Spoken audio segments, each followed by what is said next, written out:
Hello! Welcome back to my channel, Ruth Antam Philippine Adventure. So, time na naman na ibaliktad na naman natin yung pot. So, watch the full video, guys.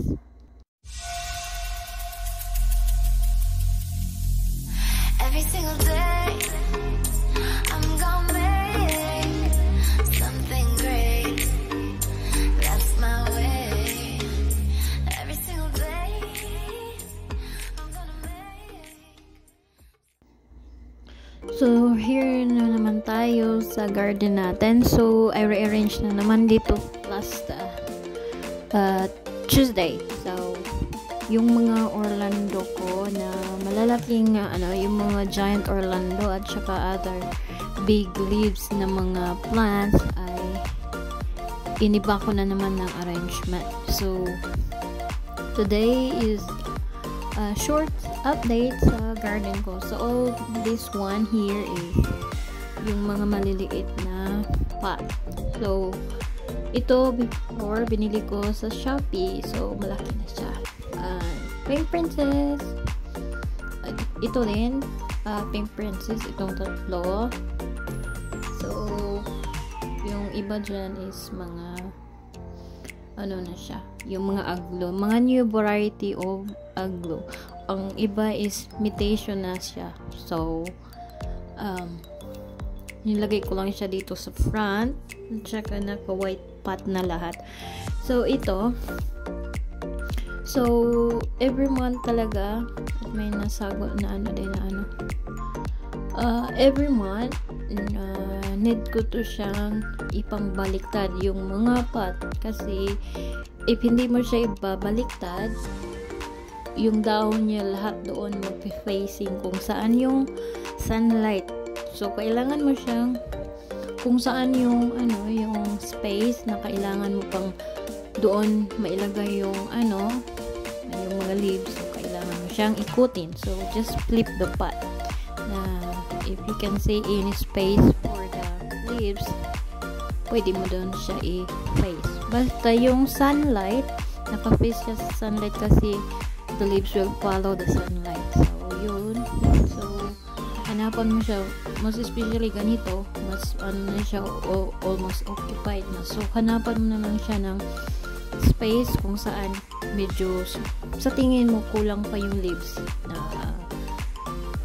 so ikot-ikotin mo lang, depends upon you when or where you face the spot. So kailangan naka-face sa sunlight. So yun, para maging balance yung mga leaves ng mga bulaklak nyo or mga tanim nyo. So kailangan siyang ikot-ikotin every month.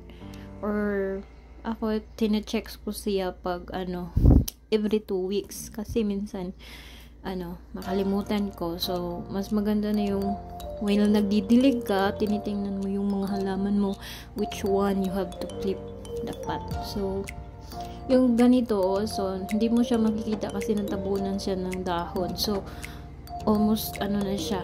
Malaki na, mas malaki na yung leaves na ito. So, kailangan mo na siya ikutin para doon, i-face mo naman yung mga leaves.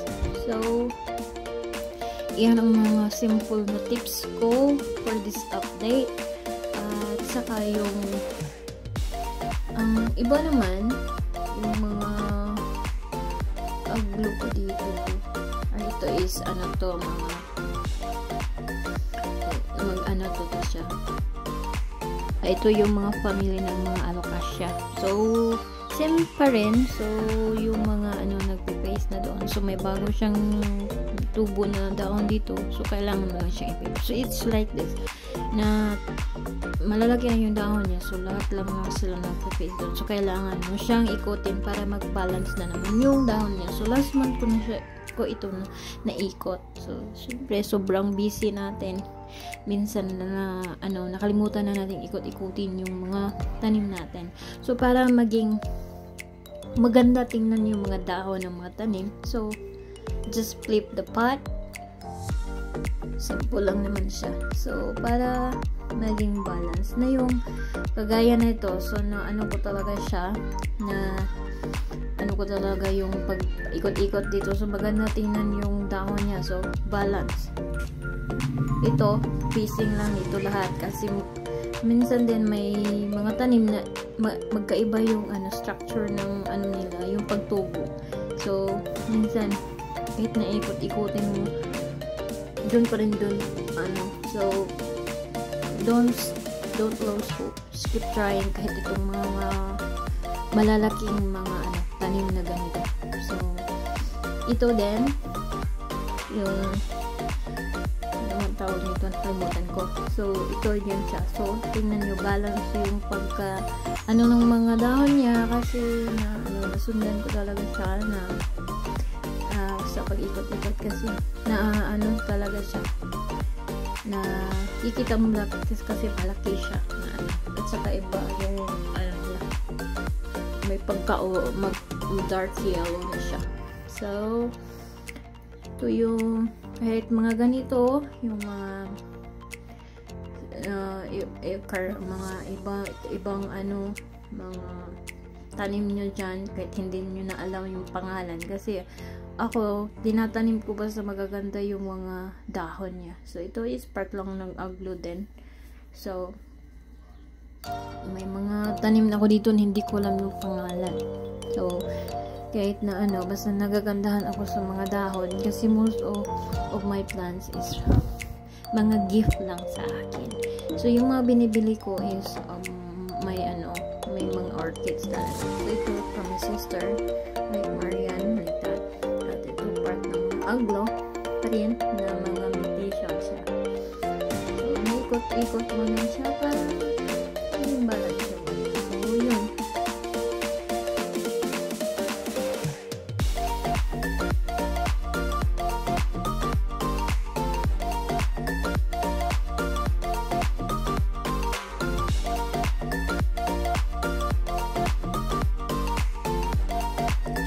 And every time na mag-flip kayo ng mga plants nyo, lalo na yung mga aglo, so need pa rin nyo i-check kung may mga may flowers yung mga aglomina nyo, kailangan nyo siyang i-remove. Bakit pa kailangan i-remove yung mga flowers ng aglo?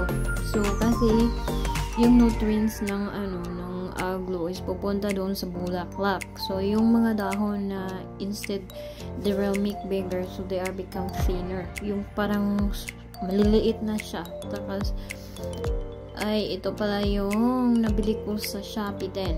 So, ito yung Monstera na albo. So, marami din akong nabili sa try ko lang naman siya ito. Type din ito ng Monstera. My sister gave this to me. So, may na siya. Tumutabo na siya. May na siya. Second leaf na siya. So, kailangan ng mga aglo na titignan nyo lagi yung mga kung wala bala yung mga bulaklak. So, kung nakikita nyo yung mga last na yung mga dahon kung saan nagpe-facing. So, kailangan mo din siya ikotin. So, sa mga dito, pinipit ko lang siya pag ko siya, hindi ko makalimutan. So, yun. Like ganito. So, may mga bulaklak siya. So, yung parang hindi maliit yung mga dahon ng mga nutrients ng kinakain natin dito. So, kailangan mo siyang i-remove. So, mo lang siya, huwag kang mag-alala, hindi maano yung aglo mo. Kasi para maging makintab at makinis yung mga dahon niya. Kasi kinukuha ng flowers yung nutrients once na pinabayaan nyo lang doon siya. So, ito siya, na-maintain ko na kukunan yung mga flowers niya. So, tingnan nyo. So, mga kasi lilinis at saka kakat grass lang ni Tom the other day. Tsaka yung so dito din may nilagay ko na lang dito yung mga yung mga ibang klase din na hindi ko alam yung pangalan. So all my orchids na naman dito So ito yung mga tanim ko, mga tomatoes, mga bago yan dyan. So Ito is garlic. So, tsaka, this one is white onion. Ito yung regular na onion. So, yan, ganyan. Tapos, ito yung, tsaka ito na yung malaki. At tsaka, yan. Nakukunan ko na sila ng mga dahon, nilagay ko sa egg. So, pag nagpa-fry ako ng egg, lagyan ko sa ito. Tapos, bago tong mga tanim ko na spring onion. So, yan lang yung mga updates ng, ito yung atsyal. Bill paper ko na maliit at saka yung bagong transfer at saka ito yung back part ng bahay. Dito ko nilagay yung mga malalaking dahon at saka ito yung pinakagusto ng sister ko, Bernardo Pasi, kasi nakita niya ito sa 12 leaves, 35,000 daw sabi niya. So gusto niya na ikat ko ito. At saka yung mga namin, yung nangka namin, sobrang dami ng bunga. Pinutulan ko sa dulo ng tapos yun yung bunga nasa na niya, kahit maliliit na branches. So yun yung mga update ko for today. And thank you so much for watching, guys. Don't forget to hit subscribe and like.